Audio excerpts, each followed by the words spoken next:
আসসালামু আলাইকুম। আমি আকসার আহমেদ, আকসার অপটোমেট্রিস্ট আই কেয়ার। আজকে আমরা কথা বলবো হারপিস জস্টার নামে একটা পেশেন্ট। হারপিস জস্টার কাকে বলা হয়?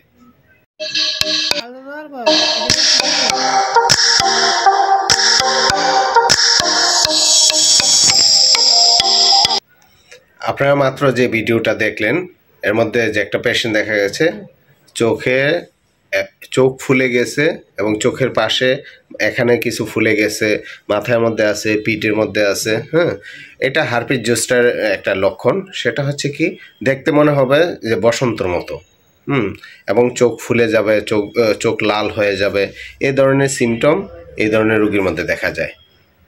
এবং আরও অনেকের মুখের মধ্যে হয় না, গায়ে হয়, হাতে হয়, হ্যাঁ, অন্য জায়গায়ও হয়, এরকমই দেখা যায়। আরও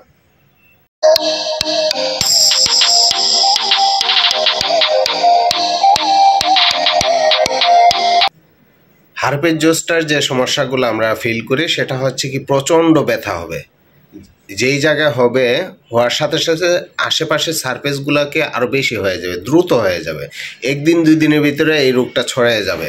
হ্যাঁ, আর এটা বেশি হবে, প্রচণ্ড দেখতে গোটার মতো হবে, পুষ থাকবে, পানি থাকবে, হ্যাঁ, লাল হয়ে যাবে, হ্যাঁ, বসন্তর মতো ছড়িয়ে যাবে। তো এটা কোনো ওষুধই কাজ হবে না, এরকম মনে হয়। এবং প্রচণ্ড যার হয়েছে সেই বুঝবে যে প্রচণ্ড ব্যথা করে এটা। হ্যাঁ, অ্যালার্জি টাইপের রোগ, দ্রুত ছড়ে যায়। তো এই ধরনের যাদের হয় তাদের বেশিরভাগ ক্ষতি করে চোখে এবং কানে, হ্যাঁ, পিঠে। এই ধরনের বেশিরভাগ চোখের সারফেসটাতেই বেশি হয়। এবং এটা যদি সঠিক চিকিৎসাটা দ্রুত না নেওয়া হয় তাহলে চোখ অন্ধ হয়ে যাওয়ার সম্ভাবনা থাকে।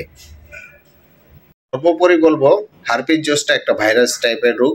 যদি এই ধরনের কারো দেখা দেয় বা আপনার নিকটবর্তী কারো হয় তাহলে দ্রুত আপনাকে চিকিৎসা নিতে হবে। ধন্যবাদ।